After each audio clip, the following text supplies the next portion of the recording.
कि कोई कुंठित या दुर्भावनाग्रस्त व्यक्ति ही संविधान को ग्रंथ या शास्त्र बनाकर हाथी की सवारी निकालकर जनता को भ्रमित करने की कोशिश कर सकता है। वो राज के तंत्र यानी सत्ता हथियाने और सरकार बनाने को संविधान मान बैठे हैं।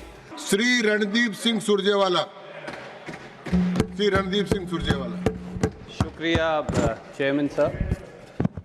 सर, संविधान के 75 वर्षों की बात करें तो उसके लिए सबसे पहले जानना यह जरूरी है कि संविधान है क्या। क्या संविधान एक किताब का नाम है? क्या संविधान पूजा जाने वाला एक ग्रंथ है? संविधान का या क्या संविधान हाथी पर रखकर संविधान का जो अपन संधि विच्छेद करें तो संविधान होता है जी, कि सबके लिए एक संविधान। बिल्कुल पंडित जी, आपने सही अब आप बोलिए। पर क्या संविधान हाथी पर रखकर झांकी निकालने वाला एक शास्त्र है? सच्चाई ये है कि कोई कुंठित या दुर्भावनाग्रस्त व्यक्ति ही संविधान को ग्रंथ या शास्त्र बनाकर हाथी की सवारी निकालकर जनता को भ्रमित करने की कोशिश कर सकता है। तो चेयरमैन सर, संविधान है क्या? जैसा बाबा साहब अंबेडकर ने संविधान के बारे कहा था, संविधान तो समानता है, जैसा आपने भी कहा, यानी सबके लिए बराबरी का अधिकार है।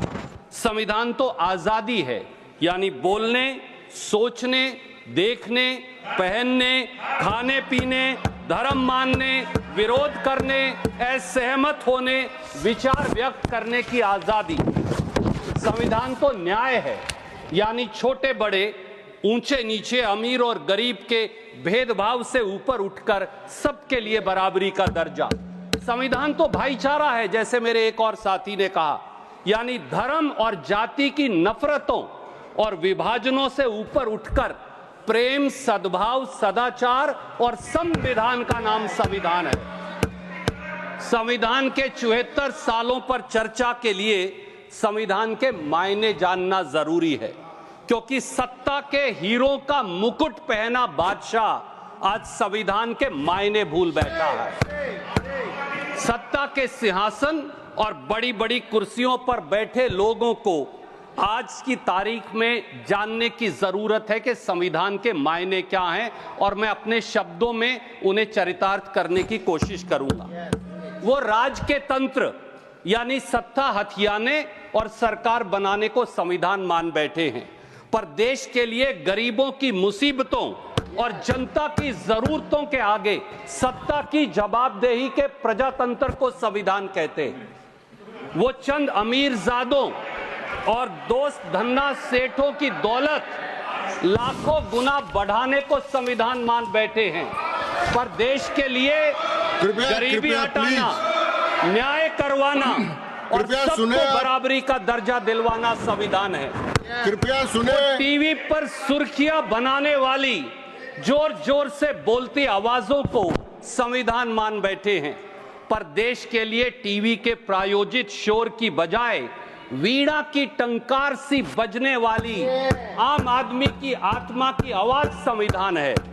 वो ईडी, सीबीआई, इनकम टैक्स के डंडा तंत्र से विरोधियों को झुकाने और सरकारों को गिराने को संविधान मान बैठे हैं, पर देश के लिए चेयरमैन सर, नैतिकता, बहुमत और ईमानदारी की कसौटी पर सत्ता और शासन का खरा उतरना ही संविधान है।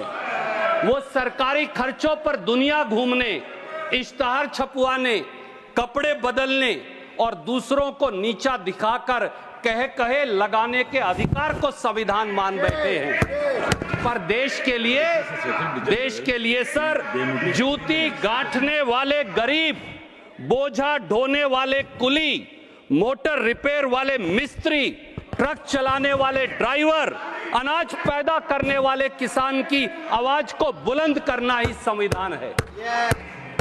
वो साधु का छद्म वेश धारण कर अहंकारी ताकत के नशे में मर्यादाओं की लक्ष्मण रेखा को कुचल देने को संविधान मान बैठे हैं। पर सर, देश के लिए तो पक्षी राज जटायु की तरह न्याय व कर्तव्य के बोध के लिए कुर्बानी देना ही संविधान है। आजकल संविधान के नाम पर बड़े बड़े लोगों द्वारा भारतीय राष्ट्रीय कांग्रेस को गाली देना और लांछन लगाना फैशनेबल हो गया है। काश ये सब लोग कांग्रेस को पानी पी पी कर कोसने की बजाय बाबा साहब अंबेडकर द्वारा 25 नवंबर 1949 के भाषण को पढ़ लेते तो उन्हें संविधान की अडॉप्शन से ठीक एक दिन पहले दिया था। प्रधानमंत्री जी ने भी उसकी चर्चा की थी। And I quote sir, Ambedkar ji ने कहा, विधानसभा के अंदर कांग्रेस पार्टी की मौजूदगी से अराजकता की यह संभावना शून्य हो गई, जिसने इसकी कार्यवाही में व्यवस्था और अनुशासन की भावना लाई। कांग्रेस पार्टी के अनुशासन की वजह से ही मसौदा समिति संविधान को विधानसभा में पेश करने में सक्षम हुई, जिसमें प्रत्येक अनुच्छेद और प्रत्येक संशोधन के भाग्य के बारे में निश्चित जानकारी थी। और बाबा साहब अंबेडकर आगे कहते हैं, इसीलिए विधानसभा में संविधान के मसौदे को सुचारू रूप से चलने का सारा श्रेय कांग्रेस पार्टी को जाता है। ये थे बाबा साहब अंबेडकर। और सर, बाबा साहब अंबेडकर ने, मैं बहुत लंबी तकरीर नहीं करूंगा, बाबा साहब अंबेडकर ने 25 नवंबर 1949 के संविधान सभा के संबोधन में 3 चिंताओं की चर्चा की। मुझे लगता है कि वो चिंताएं आज के शोर मचाते शासकों और सरकारों पर लागू होती हैं। पहली चिंता, अंबेडकर जी की पहली चिंता, धर्म से ऊपर देश रखेंगे या धर्म को देश से ऊपर। And I quote sir, Ambedkar ji ने कहा कि कोट, यह चिंता इस तथ्य के एहसास से और भी बढ़ जाती है कि जाति और धर्म के रूप में हमारे पुराने शत्रुओं के अलावा हमारे पास कई राजनीतिक दल होंगे जिनके राजनीतिक धर्म अलग अलग और विरोधी होंगे। क्या भारतीय देश को अपने धर्म से ऊपर रखेंगे या धर्म को देश से ऊपर रखेंगे? लेकिन इतना तो तय है कि अगर दल धर्म को देश से ऊपर रखेंगे तो हमारी स्वतंत्रता दूसरी बार खतरे में पड़ जाएगी और शायद हमेशा के लिए हो जाएगी। अनकोट। सुरजेवाला जी जी, एक मिनट कृपया प्लीज। सर पॉज कर दीजिए, मेरा समय आपका समय है वो। लेकिन अपने पुराने भवन में जी स्पीकर साहब के और उनके दोनों के आसन के पीछे लिखा हुआ है धर्म चक्र प्रवर्तनाएं। सर मैं तो, वो आपके समय पर लिखा गया। जी सर, मैं तो बाबा साहब की स्पीच लेकर आया हूं। आप कहें मैं फ्लोर पे रख देता हूं, ऑथेंटिकेट कर रहा हूं। स्पीच चालू रखें जी। सर, आज देश में क्या हो रहा है? क्या आज संविधान और देश को दरकिनार कर केवल सत्ता के लिए सांप्रदायिक झगड़ों और नफरत की आग में नहीं झोंक दिया जा रहा? सत्ता की शहतीरों पर बैठे मुखिया जब शमशान बनाम कब्रिस्तान की बात करें, जब मटन, मंगल सूत्र और मुजरे की बात करें, उसे अपना चेहरा बनाएं, जब लोगों को कपड़ों और टोपी से पहचाने, जब बच्चों की संख्या की गिनती से देश की नीतियां चलवाएं, जब दीपावली, रमजान और क्रिसमस का टकराव करवाएं, तो फिर बताइए क्या बाबा साहब की चेतावनी से सीख लेने की जरूरत नहीं है? अंबेडकर जी की दूसरी चिंता थी सर, राजनीति में भक्ति या नायक पूजा निश्चित रूप से पतन और तानाशाही का मार्ग है। और 25 नवंबर 1949 को मुझे मालूम है कि वो शोर से सत्य को पराजित करने की कोशिश करेंगे, पर इसमें कामयाब नहीं होने वाले। 25 नवंबर 1949 को अंबेडकर जी ने फिर कहा, एंड आई कोट सर, यह सावधानी भारत के मामले में किसी भी अन्य देश की तुलना में कहीं अधिक आवश्यक है, क्योंकि भारत में भक्ति या जिसे भक्ति का मार्ग या नायक पूजा कहा जा सकता है, उसकी राजनीति में एक ऐसी भूमिका निभाती है जो दुनिया के किसी भी अन्य देश की राजनीति में निभाई जाने वाली भूमिका से बेजोड़ है। धर्म में भक्ति आत्मा की मुक्ति का मार्ग हो सकती है, लेकिन राजनीति में भक्ति या नायक पूजा निश्चित रूप से पतन और अंततः तानाशाही का मार्ग है। अनकोट। सर पिछले 10 साल में हमने देखा कि एक व्यक्ति की पूजा और अंधभक्ति से किस प्रकार संस्थाएं मरती रही, मर्यादाएं गिरती रही और एक छत्रवाद और तानाशाही बढ़ती रही। इसके कुछ उदाहरण मैं देना चाहूंगा। एक व्यक्ति ने कहा किसान को लागत पर 50% मुनाफा मिलेगा, 2022 तक किसानों की आय दुगनी हो जाएगी। नतीजा क्या हुआ?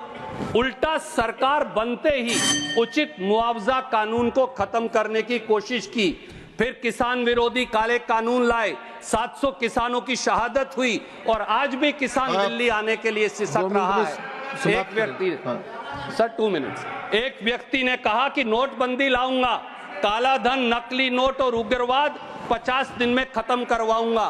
काला धन तो खत्म हुआ नहीं, नकली नोट तो खत्म हुए नहीं, उग्रवाद नक्सलवाद तो खत्म हुआ नहीं, अर्थव्यवस्था खत्म हो गई। एक व्यक्ति ने कहा कोरोना में बगैर सोचे समझे लॉकडाउन लगाया, कहा ताली बजाओ, मोबाइल की लाइट जलाओ, कोरोना जादू से खत्म।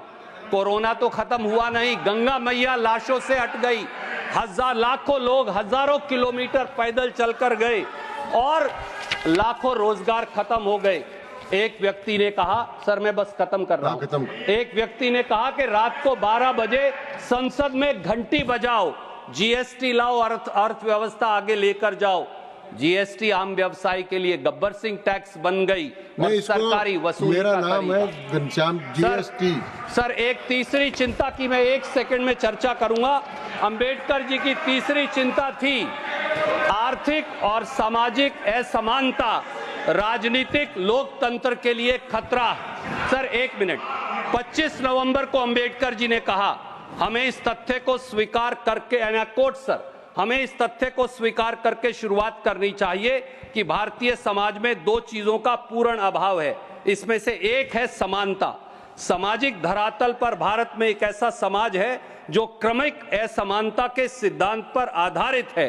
आर्थिक धरातल पर हमारे पास ऐसा समाज है जिसमें कुछ लोगों के पास अपार संपत्ति है जबकि कई लोग गरीबी में रहते हैं। हम कब तक इसे नकारते रहेंगे? ये राजनीतिक लोकतंत्र को खतरे में डाल देगा। अनकोट। सर बस मैं मेरी बात समाप्त कर रहा हूं। आज 140 करोड़ के देश में मैं आपके संज्ञान में लाता हूं 1% लोगों के पास देश की 40% संपत्ति है। हम एक बार फिर अंग्रेजों की आर्थिक असमानता में पहुंच गए हैं। किसान तो 27 रुपया प्रतिदिन कमाता है, इनके उद्योगपति मित्र 1600 करोड़ प्रतिदिन कमाते हैं और हजारों करोड़ का घोटाला करते हैं। संविधान को सशक्त बनाना है तो संविधान को सशक्त बनाने के लिए बाबा साहब की इन तीनों चिंताओं पर जरूर गौर करनी पड़ेगी।